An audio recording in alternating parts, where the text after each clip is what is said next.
spent the last 20 years analyzing the global restaurant business from the inside out. I've studied the consumer habits and actions that feed this business every day. Innovation is found in places where few might look. It's where the real heartbeat of the restaurant business lies. Sometimes it's beneath the known Michelin stars or the glitz and the glamour of the posh addresses of the best restaurant districts in the business. I'm Paul Barron, and this is my show. And I'm in search of amazing food, stellar service, and that unforgettable experience. Welcome to Table 42.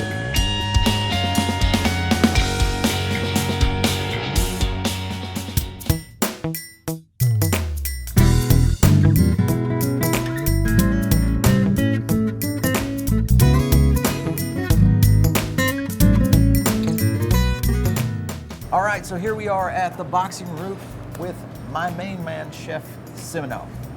How are we doing today?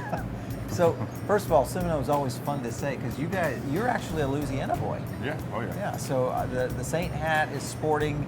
You've got kind of a Louisiana flair to this menu here at Boxing Room. Let's just jump into a little bit about who you are and where you been. Let's see, so obviously I'm a Louisiana native, like you've already said. Moved out to California about almost 9 years ago now for culinary school, and worked at a few different places throughout the city. Nice. And was fortunate enough to be able to cook my native food here at Boxing Bring Room. a little Louisiana to Northern California, Yeah, which is it's kind of kinda fun. missing. Yeah, right.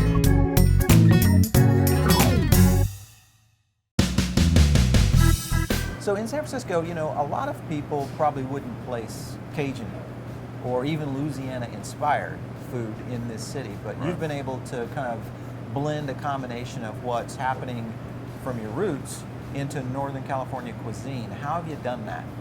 Let's see, well, a couple different ways. I've stayed true to Louisiana in a couple dishes, so show what a classic dish is, like a gumbo, red beans, jambalaya, Right. things like that. But then it's hard not to use all the produce and the different ingredients and things like that we have at our fingertips here in Northern California. Yeah, it's kind of hard to say, but it's just this melding between ingredients, and you know, if you were to use this sort of bean in New Orleans and there's this scene Right. this sort of bean here. So adjusting some of the local just kinda sourcing. swapping out some ingredients for other things, seeing what works. Some things go horribly wrong, some Yeah. things go excellent. What's the number one thing we're going to look at today? The first thing we're going to do is a gulf flounder with a little corn maque choux. So that's a couple of classic Louisiana things. Yeah. Corn maque choux, a stew of corn and tomatoes and peppers.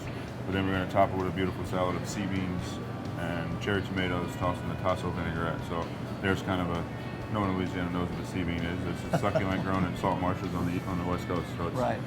just kind of one of those things where you've taken Best of both worlds, yeah. Why not? And Yeah. it's here, and we're going to utilize that. I love it. Well, let's get started. All right.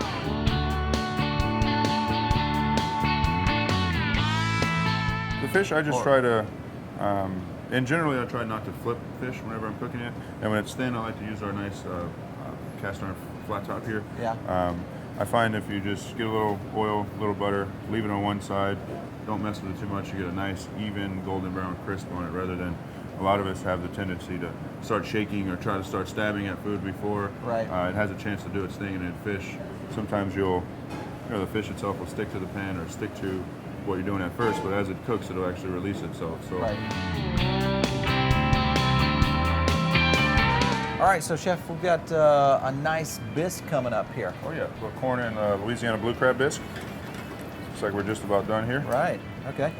Nice and chunky here. Beautiful. And you prepare your bisque a little differently.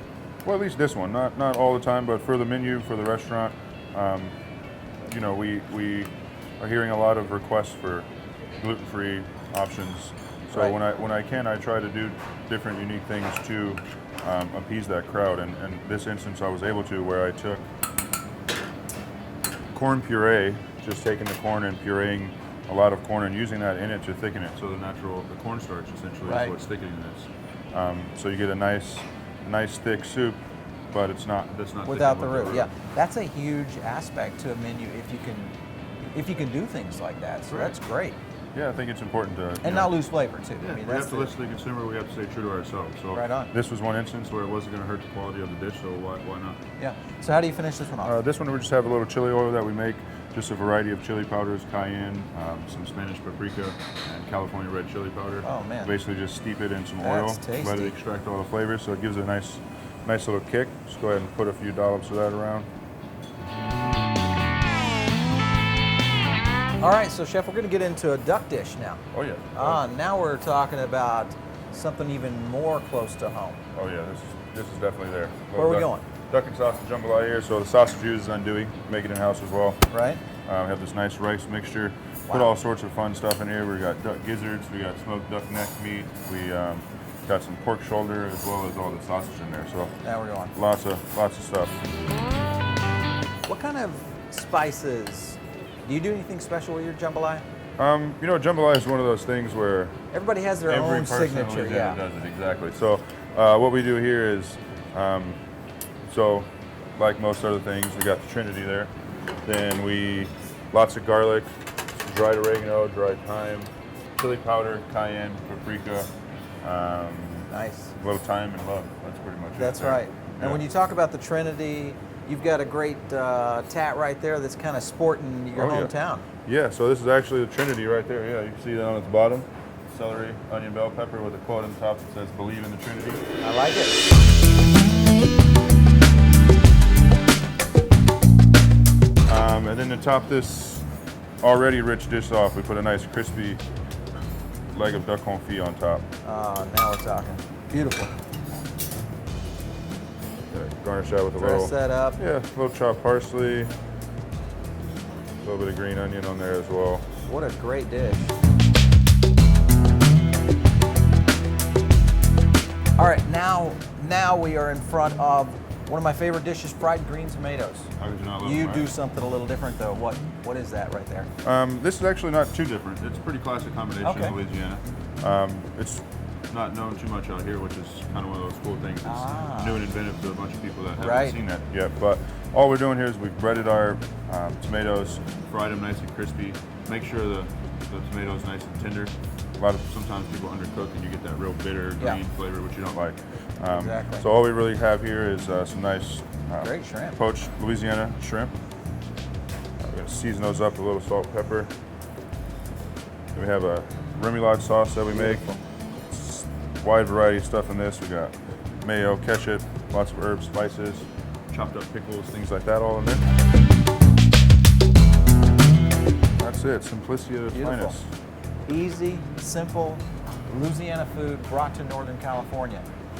What a what great we're doing. place, right here at the Boxing Room.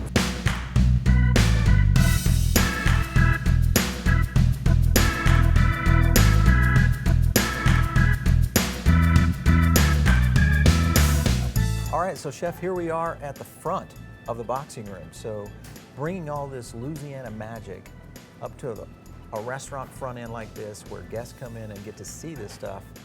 What's kind of the connection for a guest when they walk into the Boxing Room? Let's see. So first of all, we have a great playlist of Louisiana style music. A bunch of mix of some Zydeco, some brass band stuff, some old Dr. John, things like that. So right away when you get in here, the sound is should get you pumping. Yeah, get you into a nice mood, and then you walk into a big, open, airy space that's not too stuffy, long, big bar that's inviting for single guests to come in or anyone that wants to belly up at the bar. So basically, it's just a comforting feeling, hopefully, to get you ready for some nice comfort food. That's kind of the idea. Now you guys have an interesting space here. Obviously, San Francisco real estate's kind of tough to get to because I mean you got. Obviously, there's not a lot of real estate to get to that's great for restaurants, but you've done some cool things with keeping kind of the origin of what this space is about. You kind of tied it in. What was the whole thinking behind this? We just want it open, airy, not stuffy. I mean, the problem is a lot of times, well, I think anywhere, not just San Francisco, is how to utilize the space most efficiently and beneficial for yourself, but also keep a great customer experience. Unfortunately, we had a big open vaulted ceilings and things like that. So we just tried to mainly focus on comfort. Yeah, beautiful. So we're actually at Table 42 in your restaurant. Table 42, yes, exactly. Which we get a chance, of course, it's kind of interesting. We always try to find out where is Table 42 in the restaurant. Yeah, right in the heart of it here. Yeah, right in the middle. Which is center, in the middle of the restaurant, Right. which is great for us. Obviously, what you've done in the kitchen is magnificent. Amazing work back there, man. You guys are rocking it here at the boxing room. So, Chef, first of all, thanks for letting us come into the boxing room. We have had a blast here today, seeing some great Louisiana food in Northern California. Oh, you're welcome back anytime.